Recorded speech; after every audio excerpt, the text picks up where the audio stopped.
La salvación viene mediante la fe únicamente, no mediante fe más obras, mediante la fe únicamente. Eso es lo que Juan está diciendo en los versículos 11 al 21. Él está diciendo a Nicodemo, y más allá de Nicodemo, usando esos pronombres en plural, digo a todos ustedes, esto es a cualquier otra persona que estuvo de pie ahí con Nicodemo, incluyendo sus propios discípulos, y les digo a todos aquellos que jamás leerán esto, que ustedes serán salvos únicamente por la fe. Versículo 15, todo aquel que en Él cree tenga vida eterna. Versículo 16, para que todo aquel que en Él cree tenga vida eterna. Versículo 18, el que en Él cree no es condenado. Tiene que ver con creer, tiene que ver con la fe, y la fe únicamente. Esto es coherente con el propósito de Juan. Si usted recuerda, Juan presentó su propósito al final de su Evangelio en Juan 20:31.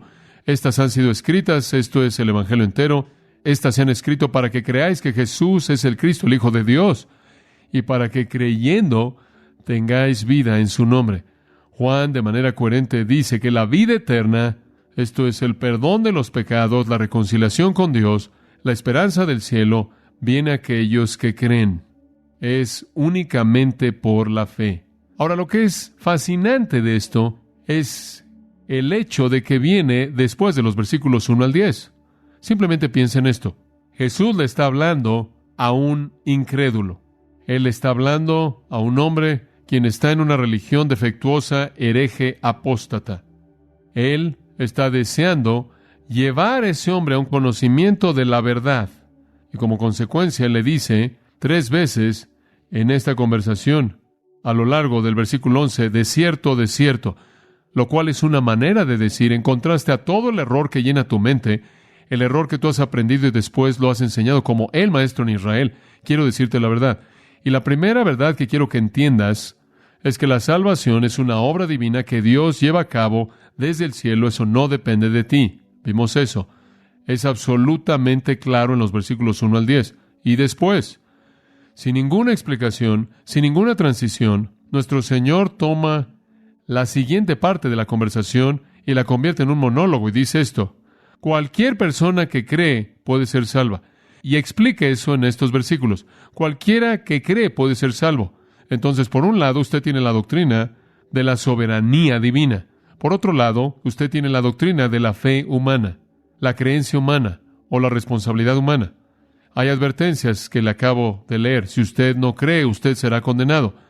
Si no crees, serás juzgado, lo cual significa que si no crees, eres responsable por tu incredulidad, serás culpable y serás castigado. Esta es responsabilidad humana. Como consecuencia, necesitas creer. Necesitas creer, y al creer en el Señor Jesucristo, el Hijo de Dios, no perecerás, tendrás vida eterna. Entonces aquí está la responsabilidad humana, tanto de manera negativa como positiva. Llevarás el castigo completo del juicio si te rehusas a creer. Por otro lado, si crees, la vida eterna te espera sin importar quién seas. Entonces usted tiene una presentación tan clara de la salvación soberana en los versículos 1 al 10 como en ningún otro lugar en las Escrituras. Y junto a esto usted tiene una presentación clara de la responsabilidad humana. Y la pregunta que si no respondo hoy, estará usted haciendo en todo versículo es cómo es que estas dos cosas encajan. He hecho sesiones de preguntas y respuestas a lo largo de los años en todo lugar al que he viajado en el mundo, y cada vez que hay una sesión de preguntas y respuestas se me hace esta pregunta: ¿cómo es que la salvación puede ser en su totalidad la obra de Dios y que yo sea responsable por creer o no creer?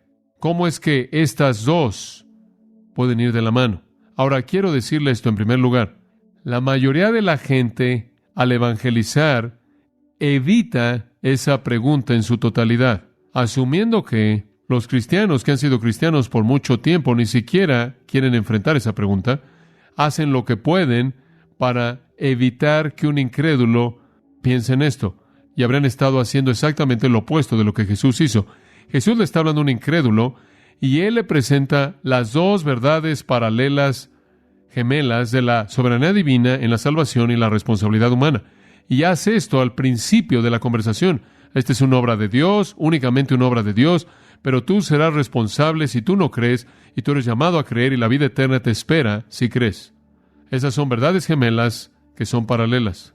Quiero decirles algo. Siempre permanecen paralelas. Siempre permanecen paralelas. Nunca se unirán, nunca cruzarán, nunca serán disminuidas legítimamente.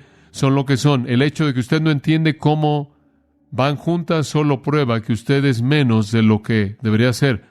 No dice nada acerca de Dios. Su incapacidad de armonizar esas cosas es un reflejo de su condición caída, de mi condición caída. La gente continuamente me pregunta, ¿cómo armonizas esas? Y mi respuesta es, no las armonizo, no puedo. No pueden ser armonizadas en la mente humana, pero reconozca esto, usted es una mente minúscula y yo también. Y de manera colectiva somos minúsculos comparados con la mente infinita, vasta y limitada de Dios. Y lo único que le puedo decir es que en la palabra de Dios estas verdades son paralelas. Y la respuesta es creer en ambas con todo su corazón. Y una de ellas, la soberanía divina, va a informar su adoración y la otra, la responsabilidad humana, va a motivar su evangelismo.